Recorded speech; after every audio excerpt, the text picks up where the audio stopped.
Hello everyone, आप सभी का स्वागत है ज्ञान दृष्टि में।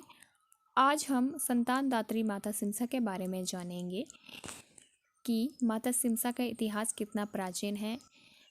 लोगों की माता सिमसा के प्रति जो श्रद्धा भाव है, जो मान्यताएं हैं, और माता को संतानदात्री क्यों कहा जाता है। माता सिमसा से संबंधित जो कथाएं हैं, मान्यताएं हैं, जो सपने का रहस्य है, इसके बारे में भी जो है आज हम अपनी इस वीडियो में जानेंगे। तो शुरू करते हैं। माता सिमसा के मंदिर की जो लोकेशन है वो है कि ये मंदिर जो है हिमाचल प्रदेश के बैजनाथ क्षेत्र से 28 किलोमीटर की दूरी पर पड़ता है। ये मंदिर जो है वो लड़भड़ोल के एक गांव सिमस में पड़ता है। लड़भड़ोल जो है वो मंडी डिस्ट्रिक्ट में आता है, बैजनाथ में। इस मंदिर तक पहुंचने की जो दूरी है वो लगभग 1 घंटे का समय जो है वो लग जाता है बैजनाथ से इस मंदिर तक पहुंचने के लिए। ये मंदिर हिमाचल प्रदेश के जिला मंडी में आता है और ये जो मंदिर है वो संतान की इच्छा रखने वालों के लिए प्रसिद्ध है। जो लोग संतान सुख से वर्जित है, जिन लोगों के घर में संतान नहीं है, उन लोगों के लिए ये मंदिर जो है वो विशेष रूप से प्रसिद्ध है और लोग जो है वो दूर दूर से माता के दर्शन करने के लिए भी आते हैं। ये है माता सिमसा का मंदिर, तो आप देख सकते हैं। माता सिमसा से संबंधित कुछ मान्यताएं हैं, जैसे कि माता जो सिमसा है वो मंदिर में पिंडी के रूप में विराजमान है। उनकी स्थापना जो थी वो एक पिंडी के रूप में हुई थी। जैसे कि हम सभी को पता ही है कि प्राचीन समय में राजे महाराजे हुआ करते थे। तो एक बार मंडी के राजा जोगिंदर सेन, जिसको हम जोगिंदर नगर का संस्थापक कहते हैं, वो अपनी पत्नी के साथ माता के दर्शन के लिए आ रहे थे और उस समय जो थी वो राजा की कोई संतान भी नहीं थी। वो पैदल ही यात्रा कर रहे थे और जब आधा रास्ता तय कर लेते हैं, जब मंदिर थोड़ी दूर रह जाता है, तो रानी बोलती है कि उन्हें थकान का अनुभव हो रहा है और वे कुछ देर के लिए यहाँ विश्राम करना चाहती हैं। तो वो एक पेड़ के नीचे बैठ जाती है और अचानक उनको नींद आ जाती है और वो सो जाती है। और इतने में ही रानी के सपने में माता शारदा या माता सिमसा दर्शन देती है कन्या के रूप में और उनको एक फल प्रदान करती हैं। और जो है वो रानी जो है इसके बारे में जो है वो राजा से कहती हैं। और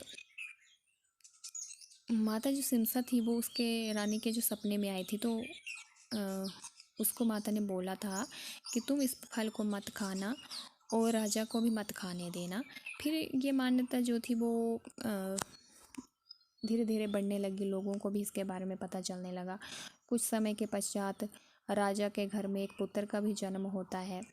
ये सपने का एक रहस्य था कि ये कैसे हो गया, फल प्रदान किया माता ने और उनके घर में पुत्र की प्राप्ति हुई, पुत्र का जन्म हुआ। फिर लोगों में भी ये सब बातें फैलने लगी, लोगों को भी इस सब के बारे में पता चला और निसंतान के घर में संतान सुख आने लगा, निसंतान के घर में संतान होने लगी। इस तरह से जो है फिर माता का जो नाम था वो संतानदात्री पड़ गया, यह संतान देने वाली या संतान का सुख प्रदान करने वाली। और इस तरह से जो है आज भी ये मान्यताएं प्रचलित हैं। आज भी लोग जो हैं देश विदेश से माता के दर्शन करने के लिए आते हैं, संतान की इच्छा लेकर आते हैं और माता उनकी इच्छा को पूर्ण भी करती है। मंदिर में एक कुंड है जिसकी एक महिमा है, जिसका एक महत्व है। वो है कि वो कुंड जो है वो मंदिर में जो माता का पिंडी रूप है ना, उसके साथ ही है, जो एक शिला से ढका रहता है।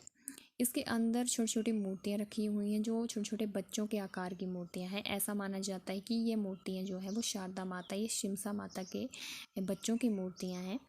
पुजारी लोग इन बच्चों की मूर्तियों को वर्ष में 2 बार जो है वो बाहर निकालते हैं, नवरात्रों के टाइम में बाहर निकालते हैं। नवरात्रों के 2-3 दिन पहले जो है इन मूर्तियों को कुंड से बाहर निकाला जाता है।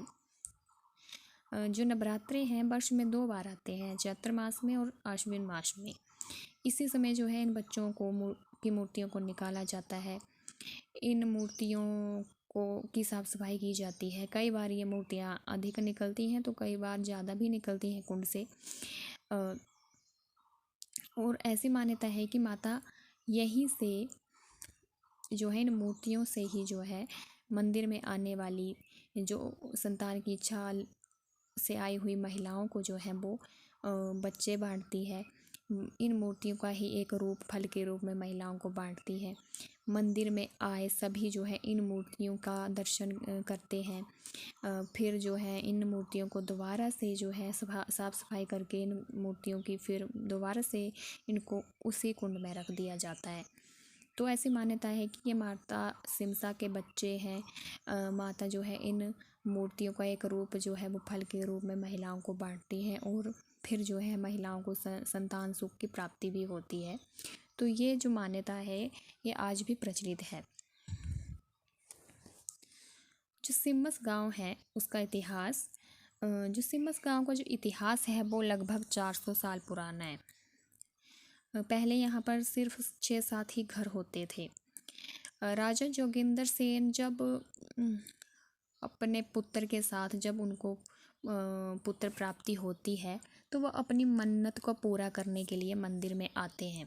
सुखना या पधाड़ी, ये जो शब्द हैं सुखना और पधाड़ी, ये ज़िला कांगड़ा और ज़िला मंडी में प्रचलित है। ये शब्द, इन शब्दों का यूज़ किया जाता है मन्नत के लिए। उस टाइम में जब राजा ने वहाँ पर कोई मन्नत मांगी होगी कि उसके घर में पुत्र प्राप्ति होगी तो वो यहाँ पर ये अर्पित करेगा, कुछ अर्पित करेगा। तो उसी को पूरा करने के लिए वो मंदिर भी आ रहा था।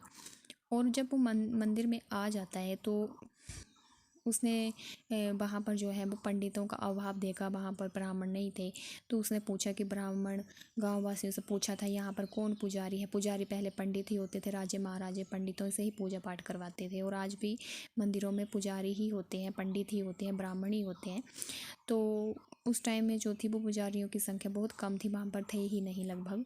तो राजा ने अपने वजीर को आदेश दिया था कि वे जम्मू से भट्ट नामक एक ब्राह्मण को लेकर आए। फिर भट्ट नामक का एक ब्राह्मण जो है वो सिमस मंदिर में आता है और फिर वहाँ पर पूजा अर्चना होती है। इसके बाद जो है वो जो ब्राह्मण था 11-12 वर्ष का था वो अपने घर वापस चला जाता है।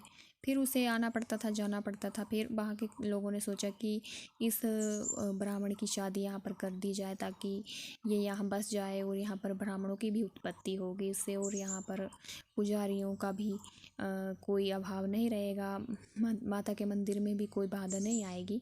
तो उस मंदिर में जो है वो पुजारियों की जो संख्या है वो भी कम नहीं होगी।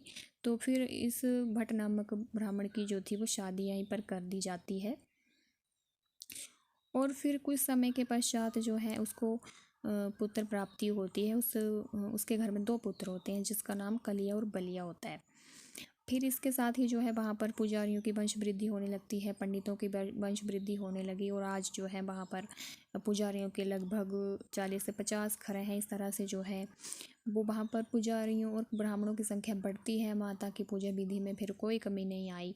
पूरे विधि विधान से जो है वो मंदिर में माता की पूजा अर्चना होने लगी। तो इस तरह से जो है सिमस गांव में जो है वो ब्राह्मणों की वृद्धि होती है।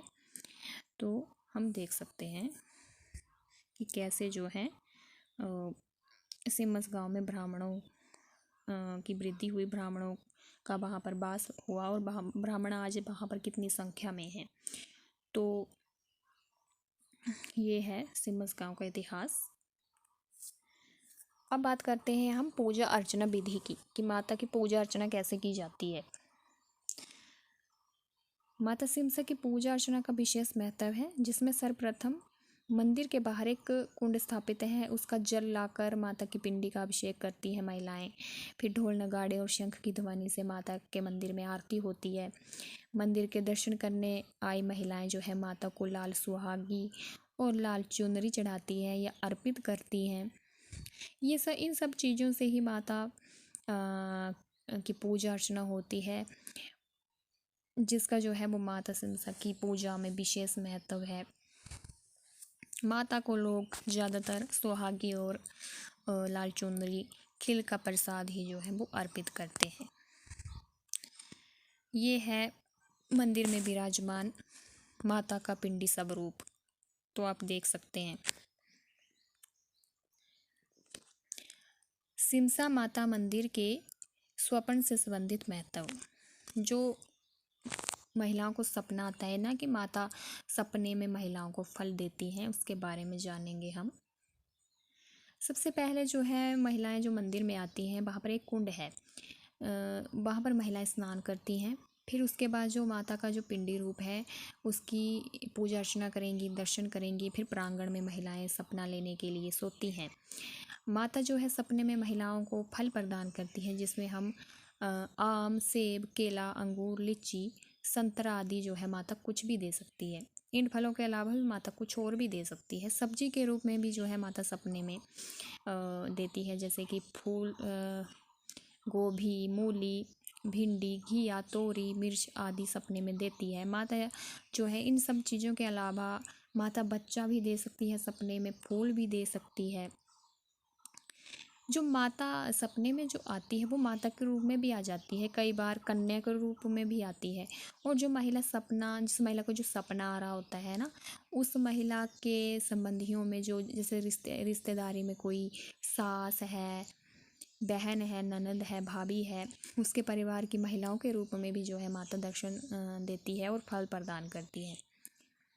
माता कोई भी फल दे देती है, जैसे अब मैंने आपको बताया ना कि आम, सेब, केला, अंगूर, लीची, इन सब फलों के अलावा भी माता दे देती है। सब्जी के रूप में देती है मूली, भिंडी, घिया, तोरी, ये सब चीज़ें जो है माता सपने में महिलाओं को प्रदान करती हैं। फिर जब महिला को लगता है कि उसे सपना हो गया है, फल माता ने उसको दे दिया है, तो महिला माता को प्रसाद, सुहागी, चुन्नी, खिल का प्रसाद इत्यादि चढ़ाती है और खुशी से अपने घर चली जाती है। फिर जो फल माता रानी ने सपने में महिला को प्रदान किया होता है, उस फल का परहेज दोनों पति पत्नी करते हैं, मतलब उस फल को नहीं खाते हैं। वो फल उनको परमानेंट नहीं खाना होगा जीवन में कभी भी, और ना ही वो फल किसी को देना है, किसी को भी वो फल प्रदान नहीं करना है। तो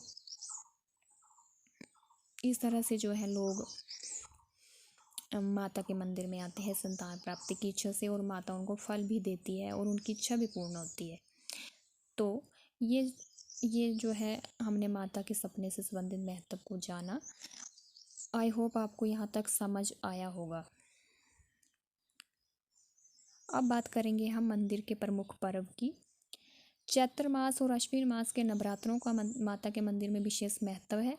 इसी समय यहाँ पर सैकड़ों निसंतान दंपति या लोग संतान की इच्छा लेकर माता सिमसा के दरबार में आते हैं। इसके साथ ही मंदिर में होने वाले विशेष उत्सव को स्थानीय भाषा में सलिंद्रा कहा जाता है, जिसका अर्थ होता है सपना।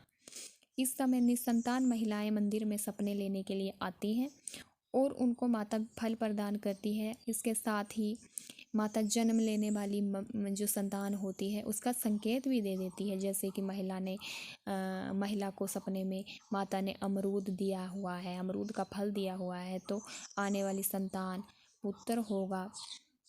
अगर माता ने सपने में भिंडी दी हुई है, भिंडी प्रदान की हुई है महिला को, तो इससे ये अनुमान लगाया जा सकता है कि जो महिला है उसकी जो आने वाली संतान है वो पुत्री होगी। यदि किसी को लकड़ी और पत्थर की कोई धातु दे दी जाए सपने में माता के द्वारा, तो ऐसा अनुमान लगाया जा सकता है कि उस महिला को संतान प्राप्ति नहीं होगी। तो ये भी एक भविष्यवाणी है, लेकिन आज तक ऐसा नहीं हुआ है। ज़्यादातर महिलाओं को सपने में फल माता ने दिए ही है और उनकी संतान की इच्छा पूर्ण भी हुई है। फल मिल जाने के बाद जो है महिला को तुरंत अपने घर की ओर जाना होता है, मंदिर से चले जाना होता है। अगर वे महिलाएं सपने लेने के बाद भी सोई रहें तो माता उसे चींटियों के जरिए उठाती है। जैसे कुछ महिलाएं होती हैं जिनको नींद बड़ी प्यारी होती है, वो सोई रहेंगी, सोचेंगी कि उठेंगे, अभी मज़े से उठेंगे, लेकिन ऐसा नहीं है, उन्हें उठना पड़ता है। अगर नहीं उठती हैं वो, तो माता उनको चींटियाँ लगा देती हैं, फिर वो उन्हें उठना ही पड़ता है। जब चींटियाँ उनको काटेंगी तब तो वो उठेंगी ही ना। तो ये है, सपने के बाद जो है महिलाओं को उठना पड़ता है और घर जाना पड़ता है। वहाँ पर लोग मन्नत मांगते हैं ना, जैसे कि कहते होंगे कि उनके घर में संतान होगी तो वो माता को कुछ चीज़ अर्पित करेंगे, माता को प्रसाद चढ़ाएंगे, दान देंगे, ये सब जो है लोग वहाँ पर मन्नत मांगते हैं। तो ये है माता के मंदिर से संबंधित पर्व। जो नवरात्रि होते हैं ना, चैत्र मास के और अश्विन मास के, ये माता के मंदिर के पर्व हैं। इसके अलावा जो है मंदिर में आने वाले जो श्रद्धालु होते हैं वो माता में अटूट विश्वास भी रखते हैं। ख़ास तौर पर चैत्र वैशाख के जो नवरात्रे होते हैं, जो अप्रैल के मास में आते हैं, जो अप्रैल के मंथ में आते हैं, उस समय जो है मंदिर में अधिक भीड़ रहती है तथा उत्सव और समारोह का माहौल भी होता है। गर्मियों के मौसम में यहाँ 2 दिवसीय मेला लगता है, जिसमें लोग दूर दूर से माता सिमसा के दर्शन करने के लिए जो है वो आते हैं। तो इस तरह से जो है वो माता सिमसा का इतिहास बना और लोगों की उनके प्रति मान्यताएं हैं, आज भी प्रचलित हैं। हम इन चीज़ों को आज भी अनुभव करते हैं। हमने इन सब मान्यताओं को अनुभव किया हुआ है। आज भी हम इनके बारे में सुनते हैं और लोग जो हैं आज भी माता के मंदिर में जाते हैं और उनकी संतान की जो इच्छा है वो पूर्ण होती है। ऐसा नहीं है कि जो संतान, जिनके घर संतान नहीं, वही जाते हैं, सभी जाते हैं वहाँ पर, सभी जो है माता के दर्शन करते हैं। तो आप ऐसा ना सोचें कि सिर्फ जिनकी संतान नहीं है वही जाते होंगे, ऐसा नहीं है। सभी लोग जो है वो माता के दर्शन करते हैं और माता जो है उनको उनकी मनोकामनाएं पूर्ण भी करती हैं। तो ये था माता सिमसा के बारे में। आई होप आज की ये वीडियो आपको अच्छी लगी होगी। मेरा आपसे विशेष अनुरोध है कि आप इस वीडियो को ज़्यादा से ज़्यादा शेयर करें, ताकि बाकी लोगों को भी जो है इसके बारे में पता चल सके, इस मंदिर के बारे में पता चल सके। और जो बेचारे लोग संतान सुख से वर्जित है, उन्हें भी संतान सुख की प्राप्ति हो सके। तो आप जो है इस वीडियो को ज़्यादा से ज़्यादा शेयर करें। हमारी ये जानकारी दूसरों के लिए वरदान साबित हो सकती है, तो ज़रूर इस वीडियो को शेयर करें। अगर आपको हमारी ये वीडियो पसंद आ रही है और ऐसी ही और आप वीडियो देखना चाहते हैं तो बने रहें हमारे चैनल ज्ञान दृष्टि से।